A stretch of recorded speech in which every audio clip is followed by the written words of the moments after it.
King Lions, we're going to be talking about division strategies and how we can use our multiplication facts to solve division.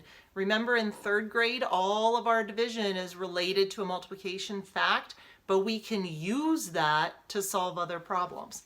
So if we have a problem like 48 divided by 6 equals something, I know, because I know my fact families, this is the same as something times 6 equals 48. So I could use a strategy and count by sixes, and I could just keep going until I get to 48.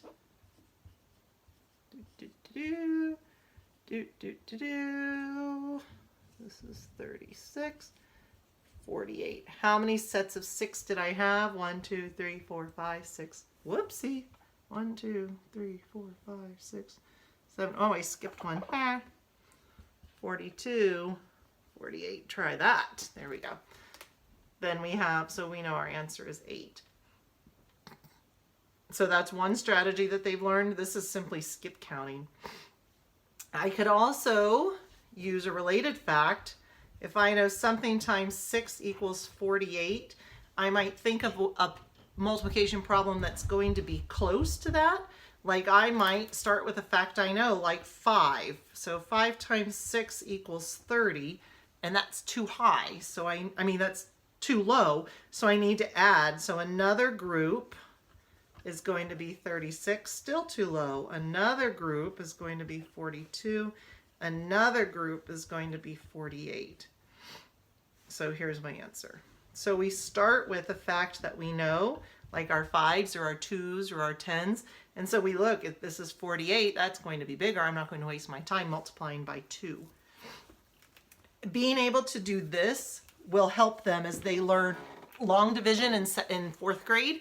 They're going to learn how to start somewhere and then go from there. So this strategy here is a great stepping stone to the strategy they'll learn for long division in 4th grade.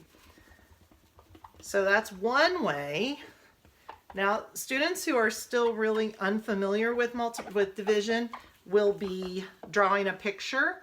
So they would draw 6 circles, and they're going to distribute tallies or dots or counters or whatever it is you're using until they get to 48. That's one way. This is not a very efficient strategy. It's also not very reliable as you get to bigger numbers. So if they're still at the point that they're drawing, I recommend that they start with something like estimate. I know that it's going to be more than 5, so I'm going to start with 5 in each. So what would that be? If I had 5 in each, it'd be 5, 10, 15, 20, 25, 30. Now I'm closer to 48, so then I can add to it 30, 31, 32, 33, 34, 35, 36, 37, 38, 39, 40, 41, 42, 43, 44, 45, 46, 47, 48. Now I see I have 8 in each circle. So that would be, they should be past where you're doing individual dots, and you should be able to start somewhere. So this would be a stepping stone to the strategy I just showed you, where I would say 5 times 6 is 30 and then go up from there. This would be a stepping stone to that. Another way they could do it that they're not going to love, but they could plot it on the number line. And remember, number lines in multiplication and division always start and end on 0.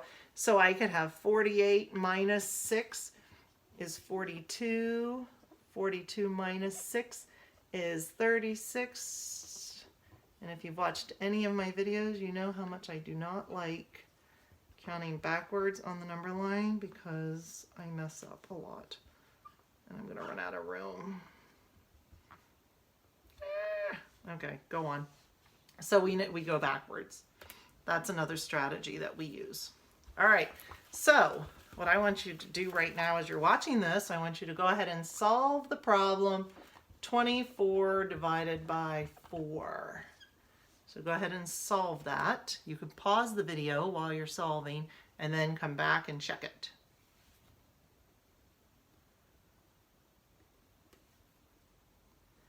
what I would do for this is I would start with, okay, something times 4 equals 24.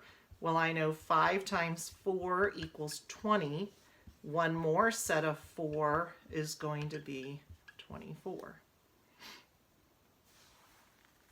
So that's how I would solve that. I'm going to give you another one to solve. Try solving 36 divided by 9 equals something.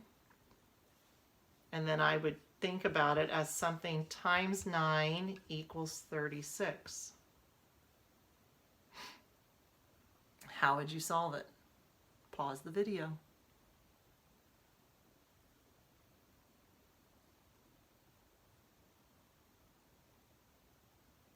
Okay, for this one I'm going to go to 10 because I know 36 is pretty close to 40. So I would say, think something times 10 equals 40, right? What equals that? 4 times 10 equals 40. So one less set of 10. If I had 9 sets of 10 instead of 9 sets of 4 instead of 10 sets of 4, I would have 36. So my answer is going to be 4. That's a little bit thinky. Perhaps you did 9 plus 9 equals 18. 18 plus 18 is 36. So my answer is 4. So when I know my multiplication facts, I know my division facts in 3rd grade. And that's a pretty good place to be at the end of 3rd grade. All right, in division, we do not do remainders in 3rd grade. We only do related facts. Everything would divide evenly. And then 4th grade, you'll get to long division. All right, have fun.